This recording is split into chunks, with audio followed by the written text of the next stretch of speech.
Halo, selamat pagi, siang, sore, ataupun malam Bapak dan Ibu sekalian, dimanapun berada, semoga selalu dalam kondisi sehat yang berbahagia.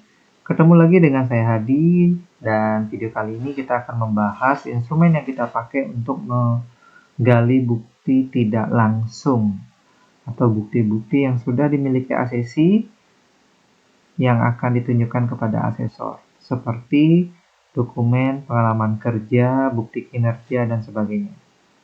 Nah, IA08 atau checklist verifikasi portofolio ini, Bapak Ibu lihat seperti formulir lainnya, ada petunjuk pemakaiannya. Di sini kita bisa membaca bagaimana penggunaannya, kemudian bagaimana cara pengisiannya untuk mendapatkan bukti yang berkualitas dan relevan, dan juga ketika belum memenuhi aturan bukti, kita diperbolehkan melanjutkan ke metode bukti tambahan, yaitu wawancara ataupun verifikasi pihak ketiga. Oke, Bapak Ibu. Nah, verifikasi portofolio ini kita lakukan ketika pada saat konsultasi pra-asesmen di APL 02 kita memberikan rekomendasi asesmen dilanjutkan dengan verifikasi portofolio. Kita bisa memberikan rekomendasi verifikasi portofolio. Pasti Bapak Ibu masih ingat apa alasannya Bapak Ibu ya? Ya, tentunya adalah di asesmen mandiri, asesi itu memiliki bukti relevan lainnya selain persyaratan dasar yang membuktikan bahwa dirinya mampu dalam skema tersebut. Nah, di asesmen mandiri seperti ini Bapak Ibu masih ingat ya? Jadi dapatkah saya melakukan komunikasi tempat kerja di tentang K? Kalau dia hanya membawa persyaratan dasar saja, maka bukti relevan ini boleh tidak diisi atau kosong. Nah, ketika dia memiliki bukti yang lebih dari peran dasar terkait unit kompetensi yang diujikan nantinya atau yang diakses, si ACC akan menuliskan menurut dia melakukan kerjasama dengan kolega dan pelanggan ini dapat dibuktikan dengan keterangan bekerja, hasil pelatihan, dan juga hasil proyek bersama gitu ya, yang dilakukan. Nah, ketika asesi tersebut melampirkan bukti relevan seperti ini, inilah yang kita akan tarik Bapak Ibu ya. Kita bawa ke IA08 tadi. Tentunya sebelumnya Bapak Ibu di APL 02 sudah memberikan rekomendasi kan. Nah, di bagian ini, asesmen dapat dilanjutkan atau tidak dapat dilanjutkan. Kalau dapat dilanjutkan, Bapak Ibu kadang-kadang mengisinya dengan asesmen dapat dilanjutkan dengan observasi langsung. Itu kalau si asesi hanya memenuhi persyaratan dasar saja. Tetapi kalau asesi memiliki bukti lebih dari persyaratan dasar, Bapak Ibu dengan melihat bukti relevan yang dituliskan atau yang dibawa di asesmen mandiri ini, Bapak Ibu bisa memberikan rekomendasi asesmen dapat dilanjutkan dengan verifikasi portofolio gitu misalnya Bapak Ibu. Oke, kemudian baru kita akan kita berpisah terlebih dahulu ya. Kita skip dulu situasi konsultasi pra-asesmen di mana kita menunjukkan mapa 0102, sepakati sampai ada persetujuan dan kerahasiaan itu pada jadwal asesmen gitu ya Bapak Ibu ya. Nah, sekarang kita bergeser ke IA08. Pada saat asesi pulang atau asesi sedang istirahat, Bapak Ibu melihat portofolio yang dibawa, yang tadi dituliskan lebih dari peran dasar tadi. Di Bapak Ibu verifikasi sekarang, dituliskan apa saja bukti yang dibawa. Nah, dari bukti yang dibawa ini, Bapak Ibu akan lihat apakah memenuhi aturan bukti, valid, asli, terkini, memadai atau tidak. Ketika aturan bukti ini sudah terpenuhi, berarti proses asesmen di verifikasi portofolio sudah selesai Bapak Ibu. Pada saat ketemu dengan asesi, Bapak Ibu akan mengatakan bahwa dari bukti yang dibawa tersebut, kriterianya menurut Bapak Ibu sudah terpenuhi ya aturan buktinya, sehingga bisa direkomendasikan kompeten. Nah, berikutnya,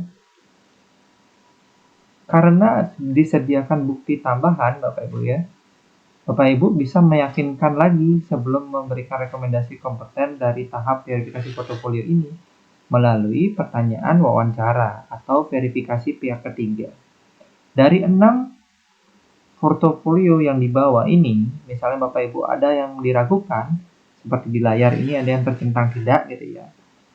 Nah, Bapak Ibu bisa menghubungi siapa yang menerbitkan portofolio tersebut untuk memastikan benar atau tidaknya, gitu Bapak Ibu ya. Nah, demikian juga kalau Bapak Ibu tidak melakukan verifikasi pihak ketiga gitu ya, Bapak Ibu bisa melakukan dengan pertanyaan wawancara. Nah, pada saat melakukan pertanyaan wawancara itu semua ada dasarnya Bapak Ibu, yaitu berada di bagian ini Bapak Ibu. Ketika Bapak Ibu menemukan portofolio yang diragukan, Bapak Ibu akan memilih di sini. Nah, Bapak Ibu sudah menuliskan unit kompetensi apa saja dalam satu skema tersebut. Kemudian substansi wawancara ini terbentuk dari elemen keberapa gitu ya, atau dari substansi aspek kritis yang mana gitu. Nah, di sini misalnya unit pertama ini ada di elemen 1. Substansinya adalah melibatkan berbagai pihak dalam proses proposal kegiatan gitu misalnya. Jadi, seputar pertanyaan yang dibangun berkaitan dengan ini. Kalau Bapak Ibu mencentang bagian ini. Jadi, centangan ini menentukan Bapak Ibu akan mengajukan pertanyaan wawancara dengan substansi dari unit yang mana, elemen yang mana. Gitu. Nah, ketika ditandai sudah di sini, Bapak Ibu, bagian bawah rekomendasi belum kita bisa berikan. Karena kita akan melakukan pertanyaan wawancara. Berarti kita akan pindah ke IA09 Bapak Ibu. Di pertanyaan wawancara IA09. Ingat dibaca juga bagian petunjuknya Bapak Ibu ya. Dan bagian portofolio yang di sini sekarang adalah bagian yang Bapak Ibu ragukan saja, ditulis tangan di sini. Ya, kalau yang tadi di IA08 checklist verifikasi portofolio bagian ini ditulis dari apa yang dilampirkan oleh asesi dan relevan.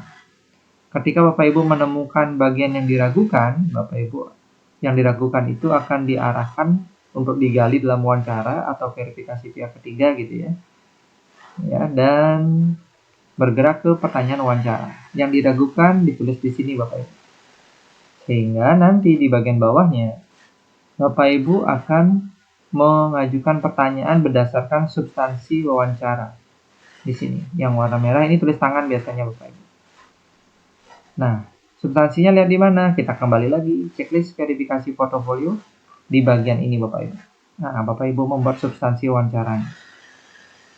Ya, diambil dari unit kompetensi, dilihat aspek kritisnya atau dilihat poin-poin penting yang bisa membentuk pertanyaan, ya bisa mengacu ke elemen atau KUK gitu ya.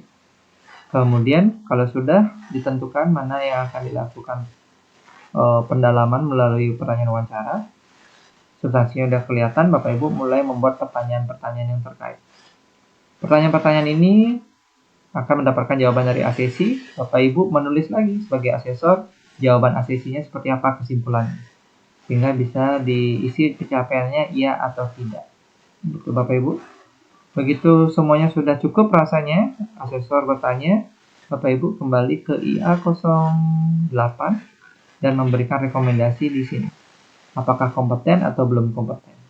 Kalau kriterianya pada saat wawancara belum tercapai, Bapak Ibu bisa merekomendasikan untuk observasi langsung. Jadi mereka melakukan praktek ya Bapak Ibu ya.